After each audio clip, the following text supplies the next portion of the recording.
प्रिय विद्यार्थियों, class 11th के कोणों का माप बताया था पिछले वीडियो में। अपन कोणों का माप, डिग्री माप और रेडियन माप, इनकी डिफिनेशन देखेंगे और क्या होते हैं ये, आज इसके बारे में बताएंगे आपको। देखो, डिग्री माप क्या होता है? यदि प्रारंभिक भुजा से अंतिम भुजा का घुमाव, यहाँ देखो, प्रारंभिक भुजा से अंतिम भुजा का घुमाव एक पूर्ण परिक्रमण का 1/360वां भाग हो तो हम कोण का 1 डिग्री माप कहेंगे। यानी यहाँ से स्टार्ट होता है, ये सेंटर बिंदु ये मान लो आप, और यहाँ से प्रकार घुमाएंगे, ये पूरा घूमेगा एक चक्कर। ये एक चक्कर 360 का होता है, 360 डिग्री का होता है पूरा। तो इसका 1/1वां भाग को हम कोण का 1 डिग्री कहते हैं। 1 डिग्री बराबर होता है 60 मिनट। 1 डिग्री बराबर कितने होते हैं? 60 मिनट होता है। तो ये डिग्री का चिन्ह हो गया इसको, और ये मिनट हो गई। 1 मिनट बराबर 60 सेकंड हो गई, और ये 1 सेकंड बराबर 1 मिनट बराबर 60 सेकंड हो गई। इसी प्रकार अब रेडियन माप में देखो आप, रेडियन माप एक वृत्त जिसकी त्रिज्या 1 इकाई हो के केंद्र पर 1 इकाई लंबाई द्वारा चाप द्वारा बने कोण को एक रेडियन माप कहते हैं। देखो कैसे होगा, क्या बोला? एक वृत्त जिसकी त्रिज्या, एक वृत्त लेते हैं, यहाँ देखो एक वृत्त है, ये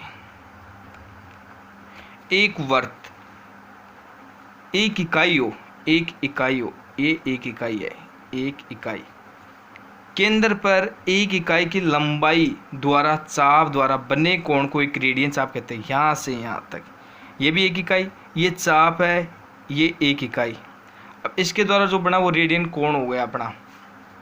अब रेडियन की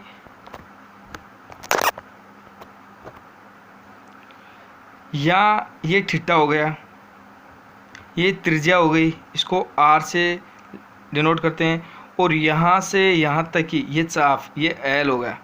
अब इसका फॉर्मूला बन गया थीटा बराबर L/r, और इसको इससे गुणा करते हैं, थीटा r बराबर L। अब बता देते हैं थीटा क्या होता है। थीटा, यहाँ देखो, थीटा बराबर हो गया कोण, ये कोण हो गया। L बराबर हो गई चाप की लंबाई, और r हो गया वृत्त की त्रिज्या, ये वृत्त की त्रिज्या हो गई। थीटा, इसका ये फॉर्मूला हो गया चाप की लंबाई कैसे, जैसे कोण ज्ञात करना हो, कोण हो, अगर क्वेश्चन में हमें लंबाई दे रखी है, त्रिज्या दे रखी है, तो कोण ज्ञात कर सकते हैं। अगर लंबाई ज्ञात करनी हो तो कोण दे रखा होगा और त्रिज्या दे रखी गई, इससे द्वारा अपन इसका लंबाई और चाप निकाल सकते हैं। अब रेडियन माप और डिग्री में माप में संबंध बताते हैं। अब देखो, डिग्री और रेडियन में संबंध क्या होगा? एक वृत्त होता है, आपको पता है, और इधर भी एक वृत्त ले लेते हैं। एक पूरा चक्कर 360 डिग्री का होता है, तो 360 डिग्री का होता है। यहाँ से ये त्रिज्या हो गई, यहाँ से इसको एक पूरा चक्कर घुमाएगा तो 2 पाई होगा, और इसको रेडियन से लिख दे, इस रेडियन। और यहाँ है डिग्री, यहाँ पूरा एक चक्कर घुमाएगा इधर, और ये 360, 2 पाई और 360 डिग्री बराबर होता है, यहाँ लिख देते हैं डिग्री का। अब इनमें संबंध बताते हैं आपको। देखो, 2 पाई का 2 पाई बराबर 360 डिग्री का 360 डिग्री। पाई, 1 पाई यानी एक, ये पाई हो गया, ये रेडियन है, तो 1 रेडियन बराबर 360/2 पाई। इससे इसको काट देंगे अपन तो आ जाएगा 180/पाई, यानी 1 रेडियन बराबर 180/पाई होता है। इसी प्रकार देखो आप, डिग्री का देखो, 360 डिग्री बराबर 2 पाई, 1 डिग्री बराबर 2 पाई/360 डिग्री। इसको सरल करेंगे तो पाई बटा 180 हो गया। एग्जाम्पल देख लेते हैं अपन। एग्जाम्पल देखो आप, एक समझ आएगा आप एग्जाम्पल से। 30 डिग्री लेते हैं, यदि 30 डिग्री को रेडियन में बदलो, रेडियन में बदलो, क्वेश्चन हो गया अपना। अब 1 डिग्री बराबर पाई बटा 180 होता है, तो यहाँ देखो 1 डिग्री बराबर पाई बटा 180 होता है। तो रेडियन में बदल रहा है, ये पाई आ गया, वो रेडियन में बदलेगा। अब 30 डिग्री को रेडियन में बदलेंगे तो 30 डिग्री है, तो इसको लिखेंगे यहाँ पाई बटा 180 गुणा 30। 0 से 0 कट गया, और पाई बटा 180 इसमें इसको भाग देंगे तो ये अपना आएगा यहाँ पाई 6, यानी 30 डिग्री को ये डिग्री में है और इसको रेडियन में कैसे लिखेंगे पाई 6। अब छोटा सा एग्जांपल और ले लेते हैं, इस ये ले लेते हैं, ये जो रेडियन, अब देखो पाई 6 आ गया, 30 डिग्री बराबर पाई 6, ये रेडियन कोण में हो गया ना। अब ये रेडियन है और ये डिग्री है, इसको चेंजिंग करते हैं। यहाँ देखो पाई 6 को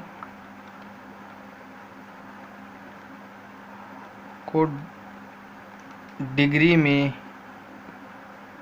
बदले, डिग्री में बदले।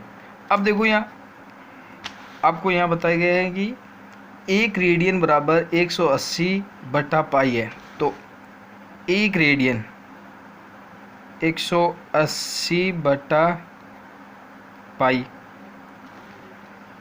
तो पाई 6 बराबर 180 हो गया बटा पाई गुणा पाई 6। पाई से पाई कट गया, 6 से इसको काटे 6 बार 7 18, 30 हो गया है। तो ये हो गया 30 डिग्री। कितने हो गए? 30 डिग्री। ये डिग्री में बदल गया। इसी प्रकार से चेंज कर सकते हैं अपन। अब इसके कुछ फॉर्मूले, रेडियन माप, जो रेडियन माप होता है पाई बटा 180 गुणा डिग्री माप में बदल, डिग्री माप लिखेंगे यहाँ, और डिग्री माप हो तो यहाँ रेडियन माप लिखेंगे। यहाँ अपना रेडियन माप आ जाएगा, रेडियन माप डिग्री में हो जाएगा, डिग्री माप है वो रेडियन माप में। इस प्रकार से हो सकता है।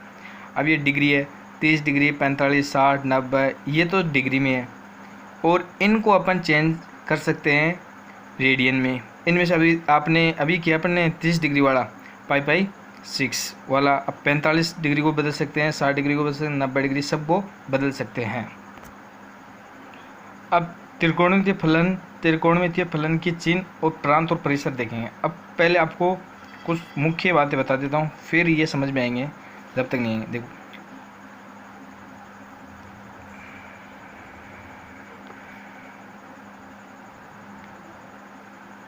आप देखो, आप इसके अंदर ये चतुर्थांश है, इसको प्रथम चतुर्थांश, इसे द्वितीय चतुर्थांश, इसे तृतीय चतुर्थांश, और इधर फोर्थ चतुर्थांश। अब देखो थोड़ा सा यहाँ मुख्य बातें यहाँ देख लेते हैं। ये एक वर्त है यहाँ, और यहाँ से ये चतुर्थांश है, इसके अंदर मान लो चतुर्थांश है। अब देखो यहाँ से कोई कोण होता है, ये कोण कोई भी XY Z, यहाँ थीटा कोण है, यहाँ से लंब डालते हैं, ये लंब डाल दिया। यहाँ पर अपन इसको मान लेते हैं P, यहाँ मान लेते हैं Q, यहाँ मान लेते हैं O। इसके लिए दो मुख्य बिंदु लाइन लिख देता हूँ मैं आपके लिए। ये मुख्य दो लाइन है कि sin x बराबर x पर शून्य होता है और cos x y एक्स पर शून्य होता है। कैसे होता है ये देख लेना आप। अब ये देखो, यहाँ P मान लिया, यहाँ Q, ये R हो गई रेडियन। आपको पता है कि वर्त के केंद्र से परिधि पर जो सेंटर बिंदु होती है, ये बिंदु, यहाँ से ये दूरी होती है, ये त्रिज्या होती है, ये भी इसी त्रिज्या, ये भी त्रिज्या, सब त्रिज्या ये एक बिंदु से परिधि पर है। तो और ये लंब हो गया, और ये आधार हो गया, ये कर्ण हो गया। अब लाल बट्टा कक्का, ये आपने 10th क्लास में पढ़ा होगा, लाल बट्टा कक्का वाला, लाल बट्टा कक्का। पहले साइन होता है, दूसरा कोस होता है, तीसरा टेन होता है, वो पीछे भी बताया था आपको। तो लंब बटा कर्ण, लंब बटा कर्ण, लंब कौन सा है? ये PQ, और लंब और करण कौन सा, ये OP, और इसके बराबर क्या होता है, साइन थीटा। साइन थीटा होता है इसके बराबर। अब देखो साइन थीटा बराबर, तो PQ बराबर साइन थीटा और OP बराबर क्या है, R, तो अपन लिख सकते हैं PQ बराबर R साइन थीटा। और इसी प्रकार से OQ, इसी प्रकार OQ बराबर होता है R कोस थीटा। आप चेक कर लेना, इसी प्रकार होगा OQ। अब देखो और Q, यहाँ से यहाँ पर इस पर कौन है, cos theta, R cos theta, तो यहाँ पर तो आ जाएगा कोस थीटा इसके, और PQ ये क्या है, R sine theta, R sine theta, ये Y का हो गया और ये X का हो गया। तो इस X और Y जो अपने चतुर्थांश में निर्देशांक होते हैं X और Y, इसी प्रकार से ये R कोस थीटा तो X का हो गया, Y हो गया R साइन थीटा। अब यहाँ पर एक लाइनिंग लिखा मैंने, साइन X एक्सिस पर शून्य होता है, इसका मतलब यहाँ से ये मूल बिंदु हो गए 0 0, यहाँ 0 से स्टार्ट होता है, पूरा चक्कर 360 डिग्री होता है, तो 360 डिग्री 2 पाई हो गया, यहाँ 90 होता है पाई 2, और यहाँ पाई हो गया क्योंकि 180 हो गया, और यहाँ 3/2 हो गया, 270 डिग्री हो गई।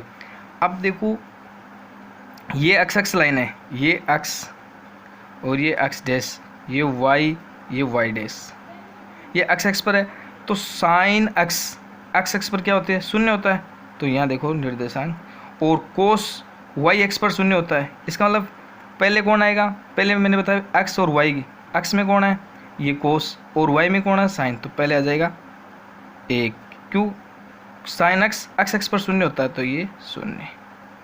अभी बताएंगे इनके बारे में आपको।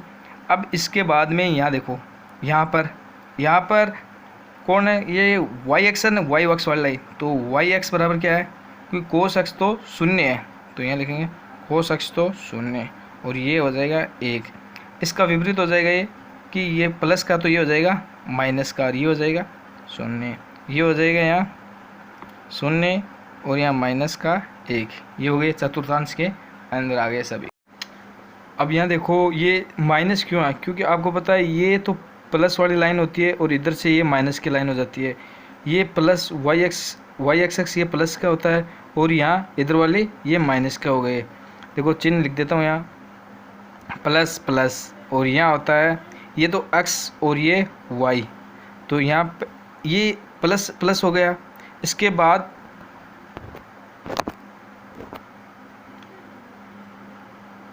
ये प्लस प्लस हो गया, ये यहाँ पर ये y का प्लस x का माइनस, तो यह माइनस और यहाँ प्लस, यहाँ दोनों में माइनस माइनस माइनस, और यहाँ y का माइनस, वो x का प्लस और y का माइनस, ये चिन्ह हो गए, ये चिन्ह।